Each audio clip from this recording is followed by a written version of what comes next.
Welcome to BLTD Extracast. I'm not sure which one it is, but it's a BLTD Extracast. And I'm Ryan Wolfe, and I'm joined on the line now, the FanDuel hotline, joined by fellow BLTD sports writer Brayton Wilson.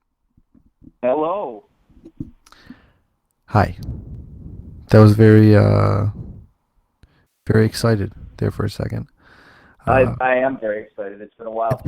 been too long, way too I long. know. I'm Wolf BLTD on Twitter. This is where you mention your Twitter handle, Brayton. Oh, sorry.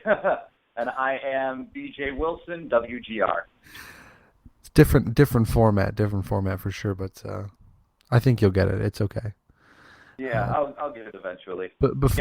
before we get too far in, you can check us out at bltdsports.com, on Twitter at bltdsports, and facebook.com/bltd podcast. Now, the reason we're here today, the hockey season is right around the corner, and based on our past experiences, and our past fandom and our current fandom, Brayton and I like to talk about the Buffalo Sabres a lot. So, with that being said, you now know what we're going to talk about today. So we're going to talk about that right now. First off, I know you've been out of the country the past couple days, so welcome back. I hope you enjoyed your honeymoon, Oh, thank you. Thank you very much. and congratulations on getting married finally. Well, thank you. You are welcome. I'm trying to unlock my phone as I'm talking to you, and it's not working very well. Okay, here we go. First off, on the 18th, we got our first glimpse at the Buffalo Sabres lines for this season, and they're pretty nice. I mean, you've got Kane, O'Reilly on us in the first line, Molson, Eichel, Gergensons on the second, McGinn, Reinhart, Gianta on the third, Delorier, Legwand, and Foligno on the fourth. Now, we'll talk about that in a second, but jumping over to defense, Georges, Bogosian on the first pairing, Koliakovo, Franzen on the second, Weber, Pesek on the third. Ristolainen's out with an injury. He'll be back in a couple days. And McCormick's out with blood clots, which he's not even been cleared to skate yet. So it may be a while if we see him at any point in time this season, because obviously we know blood clots are a serious thing.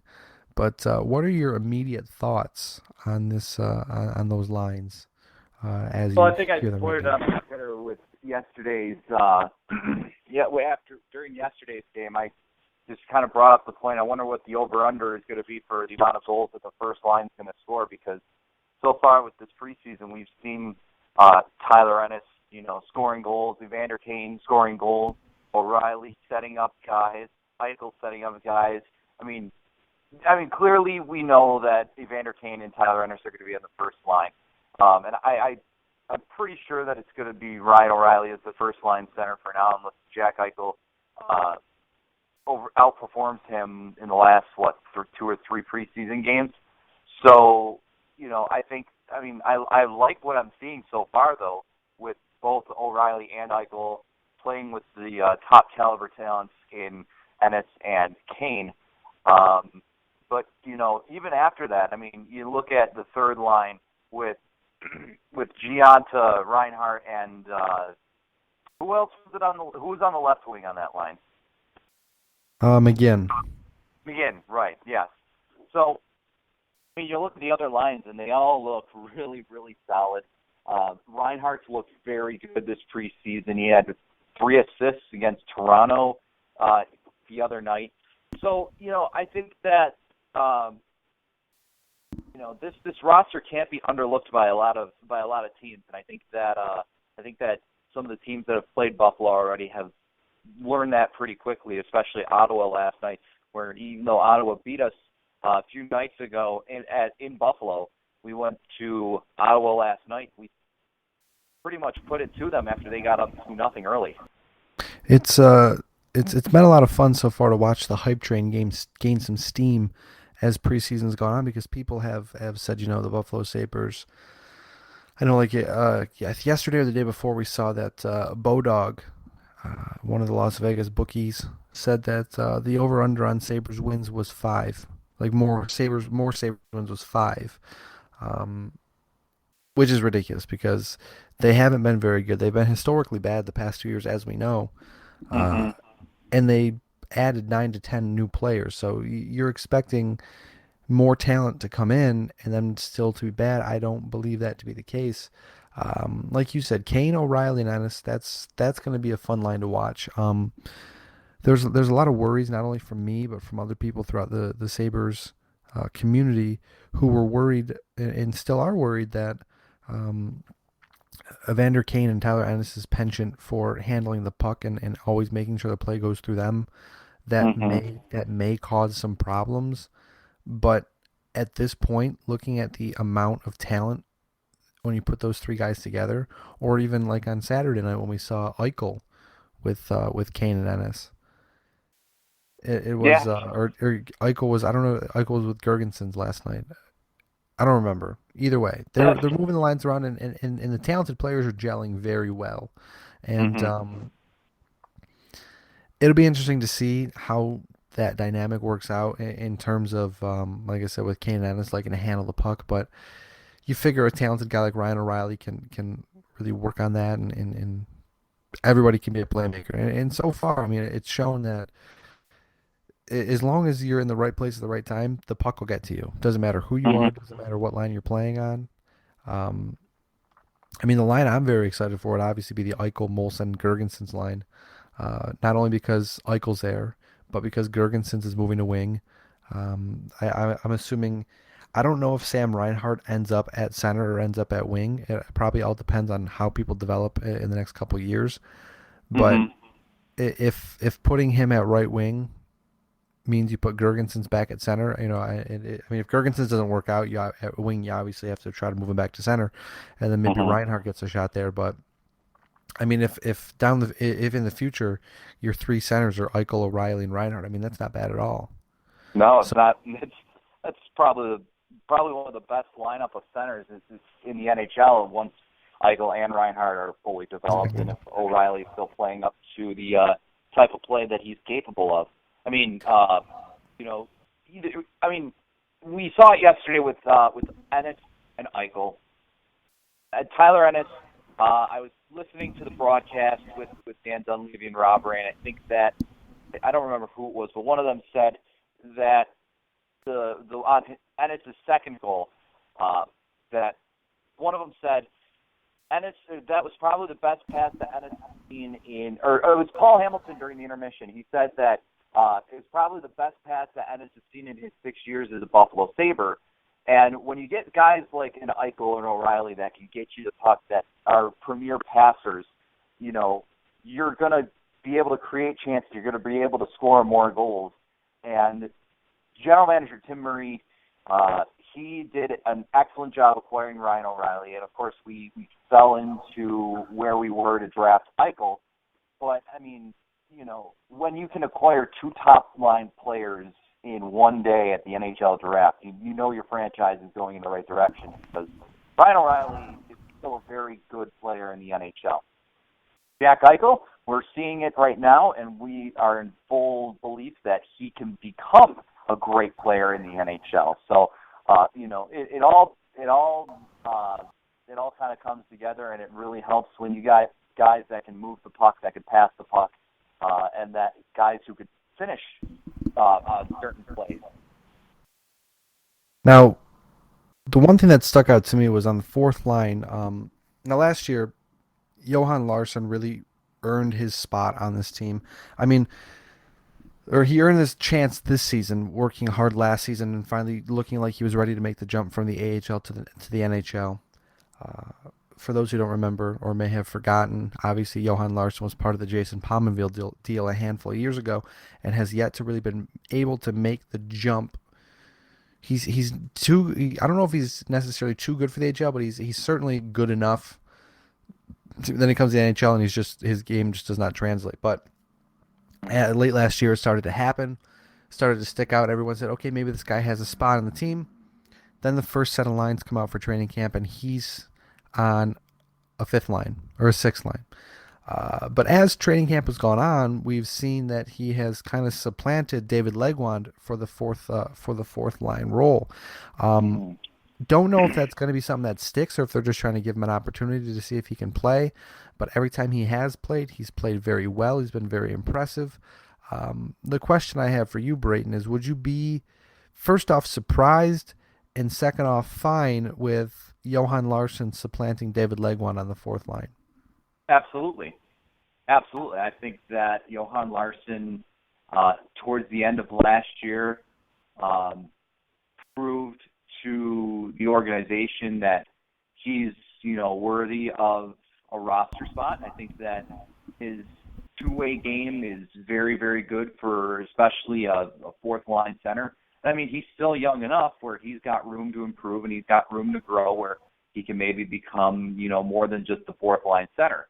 Um, I did see him, I think that honestly, I think that his penalty kill skills are, yet to be proven because, I mean, back a year ago, I believe it was, I went to one of the preseason games and he was on the penalty kill, and just the way that he's so positionally sound on the defensive side of the game is very, very good.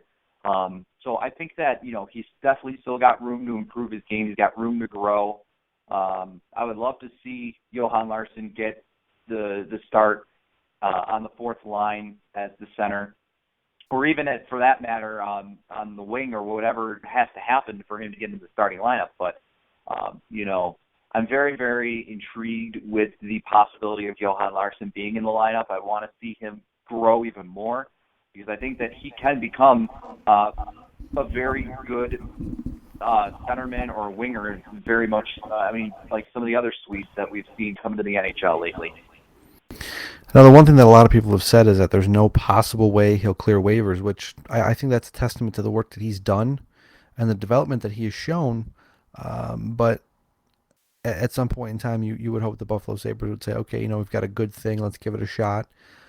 Because if it doesn't work out, I mean, you've got a multitude of other guys who can fill that role. But as we've seen, as preseason's gone on, even some NHL scouts have said, Johan Larsson looks like he could be a third or fourth line grit guy. He plays a very, very solid bottom six game, and that's where we start hearing the rumors that if the Sabres were to waive him, he's not going back to the AHL. He'll find a spot in the National Hockey League, which, like I said, good for him. But hopefully, the team that benefits off that is the Buffalo Sabres.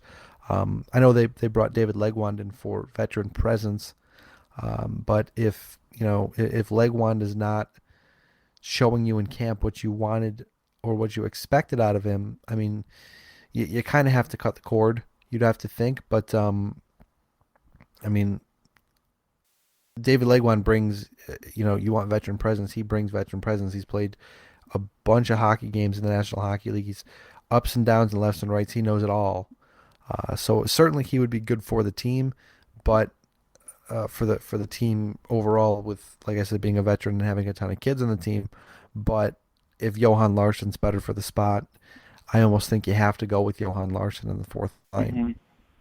Yeah, and I mean, it's not like David Legwand's a bad option. It's just, I think that with Legwand, he was brought in to be that veteran player in the lineup. Not only that, but I think that it was just a cap space move to get to the cap floor, be that guy to get there. Pry Robin Lehner away for a little less. Yes, exactly. Yeah. I mean, I think for sure that, I think I'd rather see Johan Larsson for sure being in the lineup over a guy like David Legwand, just because I want to see that youth on the ice. I think everybody wants to see the youth on the ice, and it would be better to see a 23, 24-year-old kid who would, who's definitely got the potential, rather than a 15-year veteran who's 37, 38 in the lineup playing fourth line center. I agree with you on that one. Um, and it's fun too because now that we talk about this, now we're going to be getting cuts here in the next couple days because it's almost October, and hockey season is literally right around the corner, which is beautiful.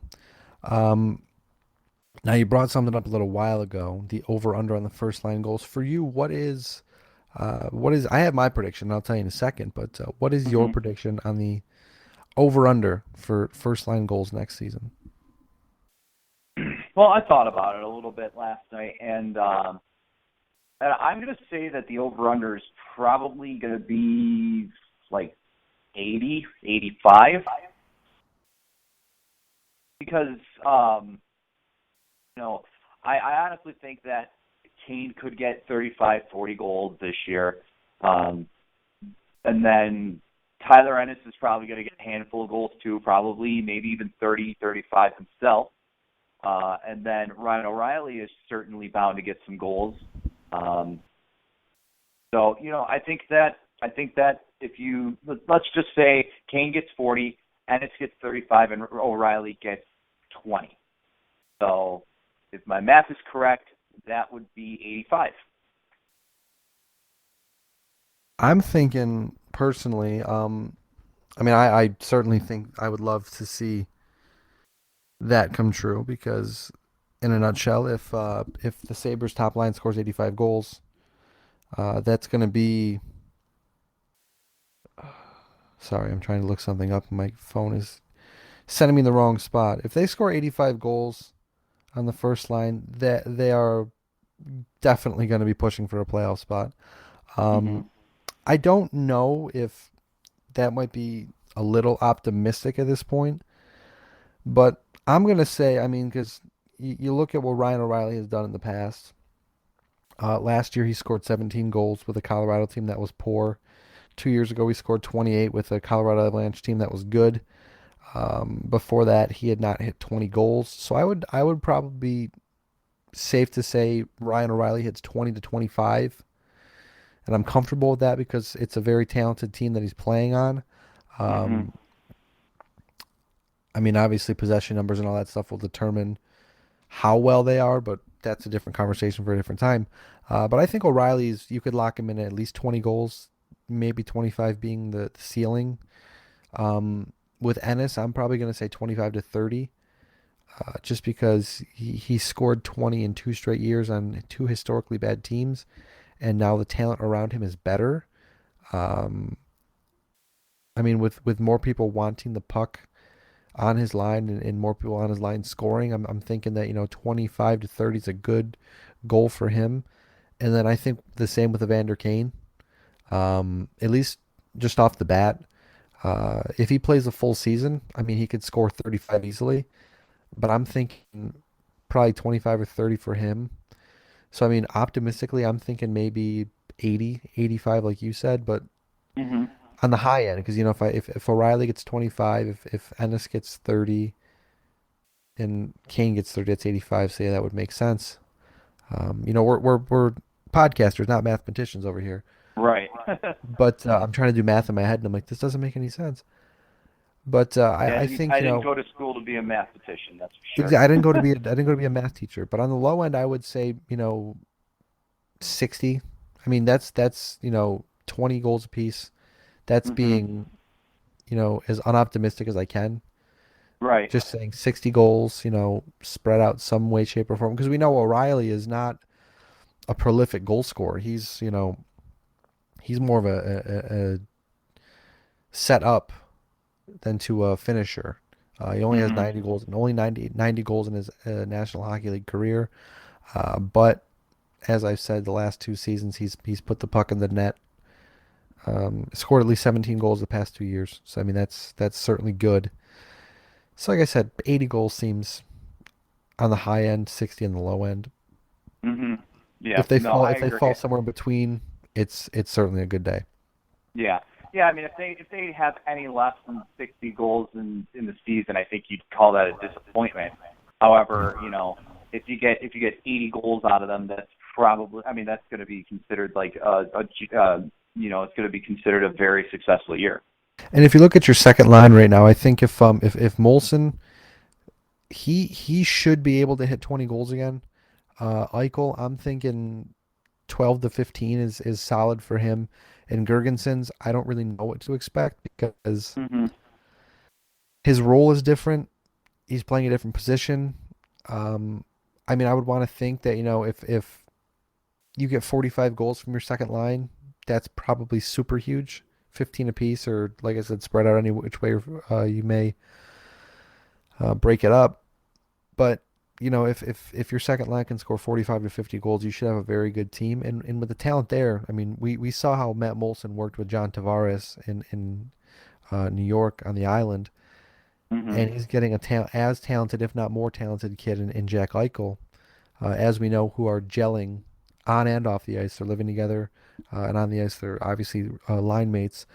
And then Gergensons brings certainly an interesting dynamic to that line to the team. Still, I do think he's going to be an effective player. Obviously, I think his role as the years go on, I think his role is probably a third line center. But for now, they're going to try him at wing, like I said. Um, I think, like I said, 15 goals, 12 to 15 for him too, probably pretty good. I'm not expecting him to, set any records or anything, but a solid season for him would be very important. Um, I think the same goes for Sam Reinhart. I mean, he'll be on the third line, but he's with Gianta and McGinn, who are both talented players, and especially with, if you get a guy like Gianta and McGinn in limited time, and Reinhardt in Hmm. limited time against another team's third line, most nights that third line the Sabres put out will be better than the other team's third line, which will create create an advantage for the Sabres, a disadvantage for the other team. So I also expect that to play in as well. When was the The deep, last time we were able to say that our third line will probably be better than most third lines in the NHL? I can't remember a time. It's crazy. I mean, you I, think about I it, mean, because I look at the roster and I'm like, like this third line might be good, and then it dawned on me. I'm like, but yeah, this third line plays against their third line. And if, say, for instance, Reinhardt has 2 goals on a night, so they put out their first line against our third line, or the Sabres' third line, um, excuse me, you know, then there's a disadvantage somewhere else. Then someone else is getting a better shot. So it's like, I mean, it's not going to be every night. Your lines aren't going to be on every single night. But if there's a night where the third line's doing great, the second line's doing great, takes pressure off the first line, which then the first line can go off, and it's just, I mean, on paper, it looks like a good problem to have for sure. yeah. Oh yeah.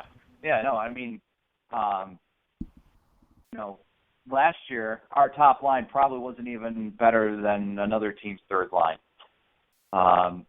And then this off season and even before the off season, we were making moves to make our team better for now than later on down the road. But I mean, with the way that these guys have looked this preseason and with the way that, they've performed in the past, I think that this team is ready for success right now. Are they a playoff team? I wouldn't go that far right now to say that they are, but you just people can't put anything past them with the Sabres team this year. You gotta, it can't be too optimistic, but yet you can't look past anything. I mean, with the fact that Eichel coming in rookie season, Reinhardt's going to get another crack at a full season, and both players honestly have looked like they're 100% ready for the NHL. Reinhardt is skating better. He looks like he's more engaged in plays. Eichel's just leaving off from where he left off with the World Championships and with his last few games at BU. And he just both those guys look like they've been in the league for 2 or 3 years now. They look like veteran. They look like veteran players out there, and I think that absolutely no doubt in my mind that these guys can make an impact on this roster right now. And I think that it's an exciting time really to be following the Sabres because we're going to follow them from being the worst team in the NHL for the past 2 years, and I don't know how long it'll be, but sooner rather than later, we're going to see that this team's going to be probably one of the better teams in the NHL. I mean, we want to remain grounded as grounded as possible because Right. we've seen how bad they can be. But then Yeah, you don't want to see get too far ahead of ourselves. exactly, but you've seen teams make the jump from being really bad to really good in one season. I mean, if the Sabres' possession numbers are good, and they're not like, I mean, they will not be like they have been the past couple of years because, like I said, those were some historically bad numbers that they were putting out there. But if they can increase the possession numbers, they certainly can turn this thing around pretty quick, but you won't know until you play, probably the first month or two. You get a very good idea Mhm. of where this team is going to go. There's going to be some growing pains. I mean, we've seen it. Um, some nights guys will gel like they've played for years together. Some other nights they'll look like, they've been teammates for a couple weeks, which on the ice, most likely they have been. So it'll be interesting to see. It's going to be very interesting to follow.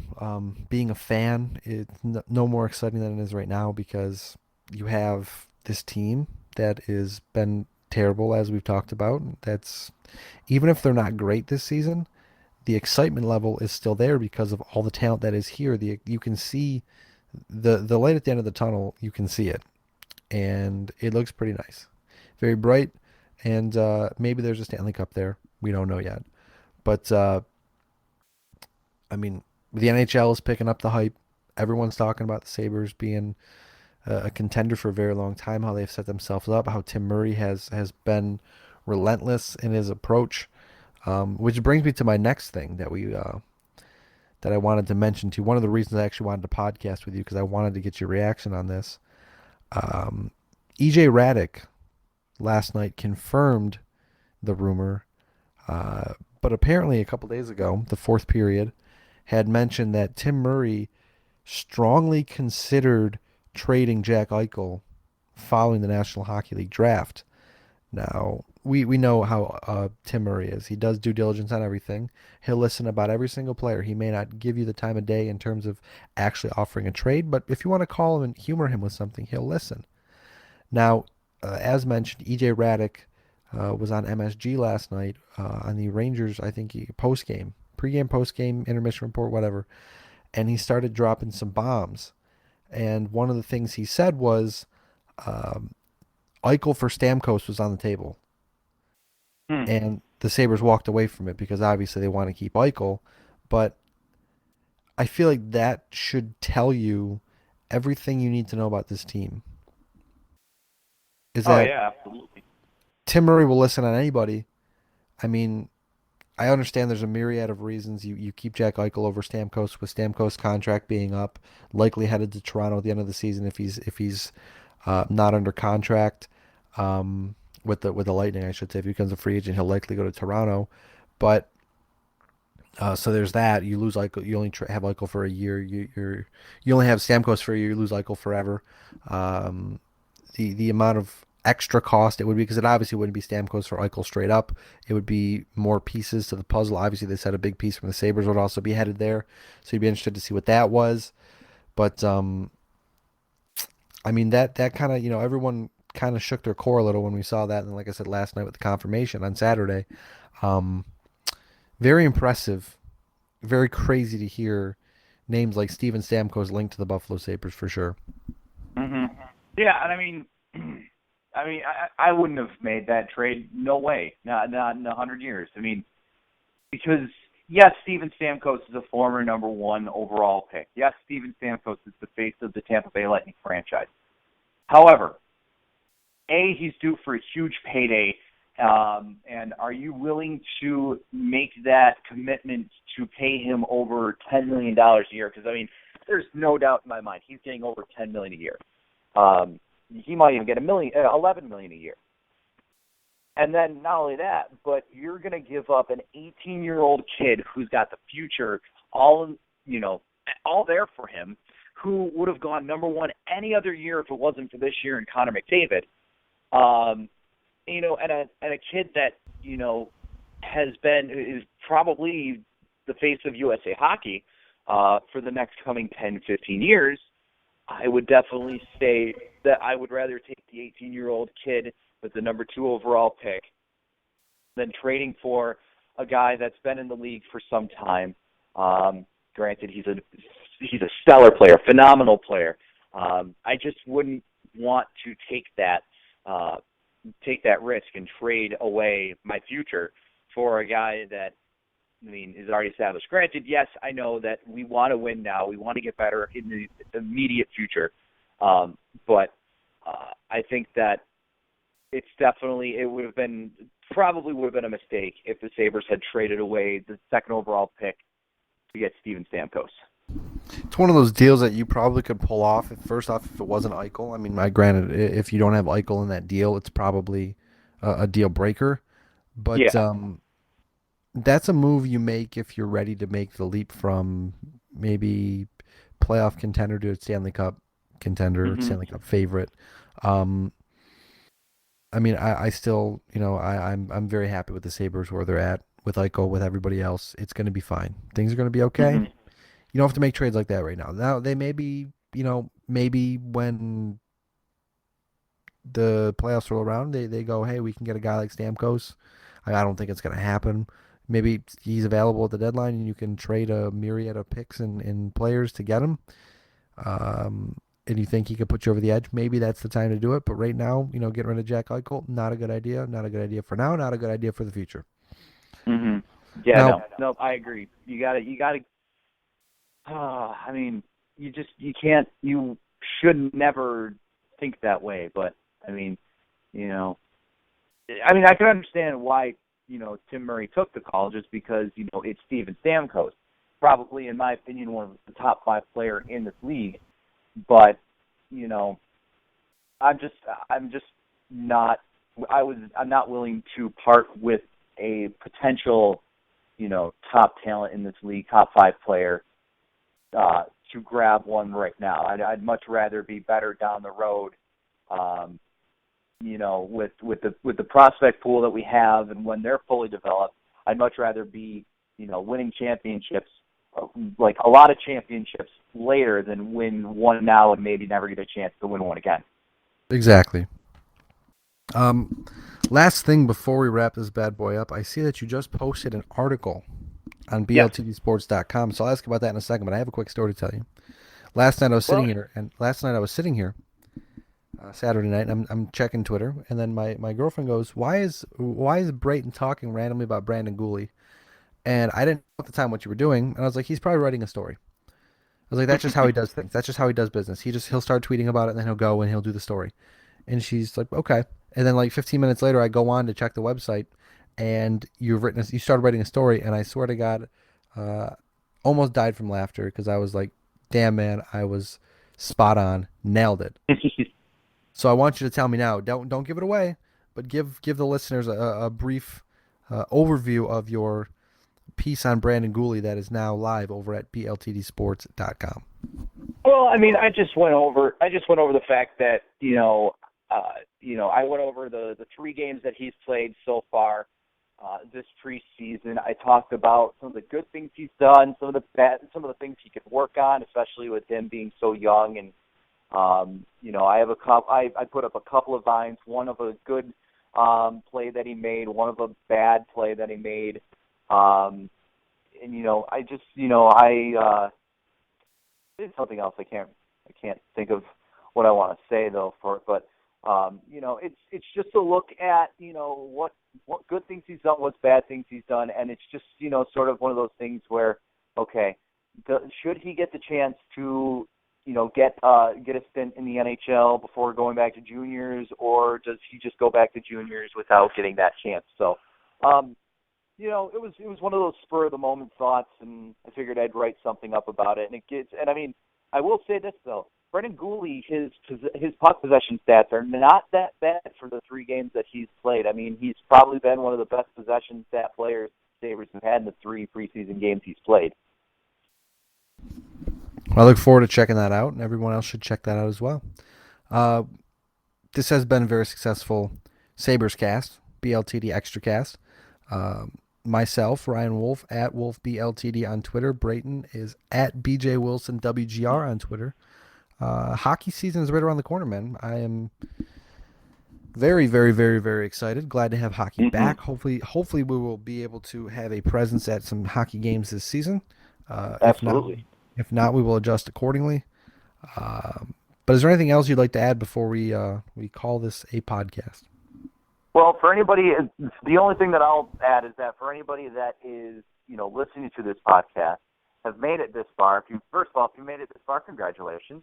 Second Thank of you. all, Thank you for being yes, and second of all, if you're listening right now and you'd like to maybe have the possibility of joining our group, We're always looking for writers. We're always looking for people that want to write about hockey, that want to write about football, baseball, basketball, golf, tennis, racing, boxing, croquet, or, cricket, Any whatever it is. sport. Yeah, anything that's a sport that you're interested in, give us a Yes. shout.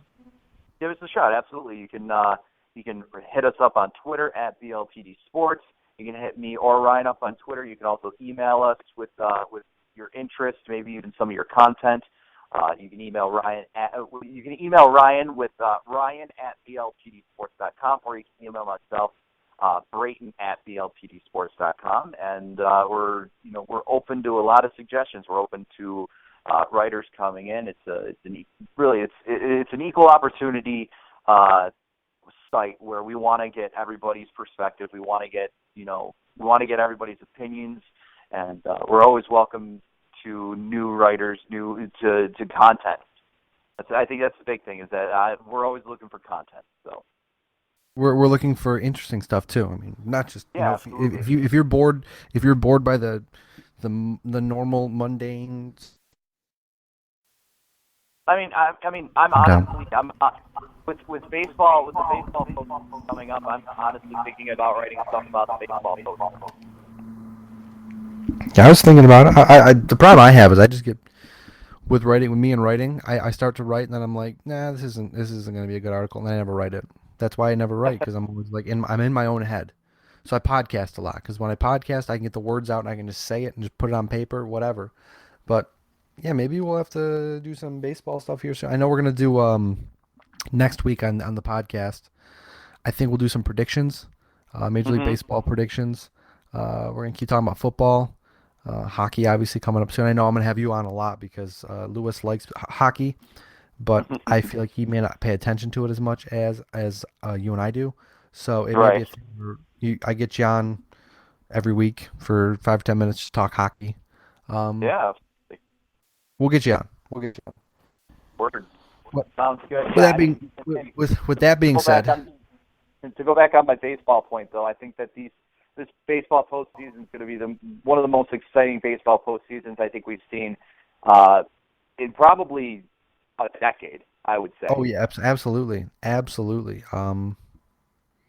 Just thinking about it now, I mean, if the Cubs beat Pittsburgh in the wild card playing game, and I think the Mets, I'll face the Dodgers or something like that. But there's, we could have Mets and Cubs in the NLCS. We could have, likely going to have the Royals back in the ALCS. They're the team to beat in the American League. The Blue Jays Right. are really good. So I mean, The Yankees are really good. yeah, it's going to be interesting to see what happens, who does what. It's crazy. Baseball's a lot of fun, even though the Red Sox are horrible. But I digress. We're talking hockey now. As mentioned, I'm Ryan Wolfe at Wolfe BLTD. Joining me on the FanDuel hotline, Brayton at BJ Wilson WGR. We are BLTD Sports at BLTD Sports on Twitter, BLTDsports.com. Check out the Brandon Gooley article Brayton wrote today. Hot, fresh off the press. Presses, I should say. And you can also check us out, facebook.com/BLTD podcast. Make sure you like us there. That's where all of our stuff gets posted. You can share it with your family and friends and all that fun stuff. But Brayton, thank you for joining me today. Thank you for having me, as always. Always glad to have you on and talk hockey. But next time we'll get together and talk hockey. We'll figure something out. But Sounds thanks good. again for tuning in. We appreciate the continued support, and we'll talk to you guys again sometime very soon.